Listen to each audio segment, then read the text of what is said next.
Makapal na putik at naglalakihang bato na galing umano sa Bulkang Kanlaon ang tumambad paghupa ng matinding pagbaha sa Negros Oriental. Nasa 20 naman ang naitalang nasawi sa Negros Occidental, kabilang ang ilang inanod ng tubig. Mula po sa Bacolod, Negros Occidental, nakatutok live si Adrian Prietos ng GMA Regional TV. Adrian.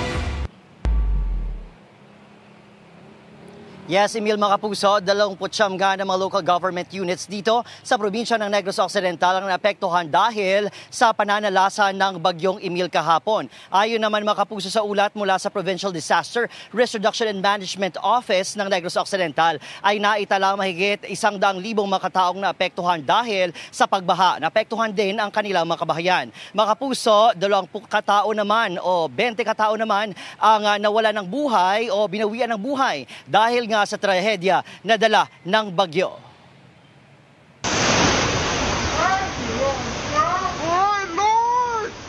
Sa lakas ng ragasan ng baha sa kalsadang ito sa Canlaon City, Negros Oriental, di nakaligtas pati nakaparadang truck sa gasolinahan na mabilis tinangay ng tubig.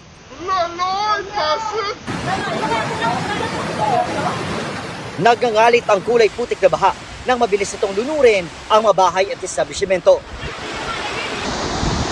Sa hiwalay na video, makikita na ang inanod na truck na nakatagilid sa gilid ng kalsada. Nagmistulang malaking dagat ang lungsod. Tama na taon. Paghupa ng baha, ganito ang tumambad. Makapal na putik sa kalsada at naglalakihang bato. May mga kalsadang hindi madaanan. Ayon sa mga otoridad, galing sa Bulkang Kanlaon ang naglalakihang tipak ng bato at putik. Tuloy-tuloy ang clearing operations doon. Pero sa gitna ng baha at pahirapang pagdaan dahil sa mga bato, nagbayanihan ang mga residente para buhatin ang labi ng mga yumaong kababayan patungo sa kanilang tahanan. Sa La Castellana, Negros Occidental, siyam ang nasawi ayon sa kanilang MDRRMO. 20 ang patuloy pang pinaghahanap. Ang ilang residente ng Barangay Sagang napayak na lang nang makitang wala ng buhay ang kanilang mga kaanak sa tabi ng kalsada. Di maipaliwanag ang nararamdaman ni Mang Vicente na namatayan ng asawa sa gitna ng pananalasa ng bagyo. Hanggang ngayon ay patuloy pang pinaghahanap ang 3 nilang mga anak kabilang ang 9 na buwang sanggol. Nakasabit ko sa kahoy. Katukan ni kami sa ilan ni ugangan kay taas sila balay. Tapos? Dito nilagap buhay. Ang 4 na taong gulang na anak ni Mang Aguinaldo na rescue. Ngunit ang ibang kaanak nito nananatiling missing. Kaya ako mata ka nakita ko buhi pa man. Ano may sa Christina? Kunaramdan ni magpagkita ta di bangkay law. Ang iban tabunan ka kahoy, iban natabunan ka mga mga lutak plus raw.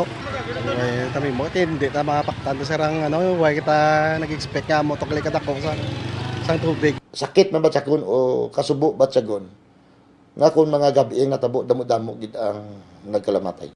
Sa datos naman ng Negros Occidental PDRRMO, umabot na sa 20 katao ang iniulat na namatay sa pananalasa ng bagyong Tino sa probinsya. May ara mga anod tanan ma'am mo na mostly ang reason with founded body. Nag-deploy na pag nagbulig man to sa operations ng search, rescue and retrieval.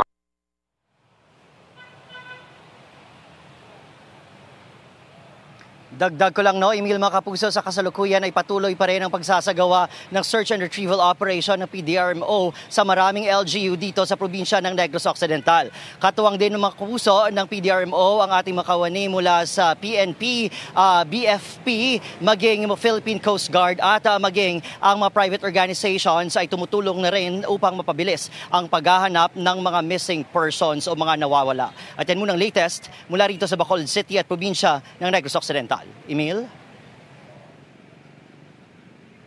Maraming salamat, Adrian Prietos ng GMA Regional TV.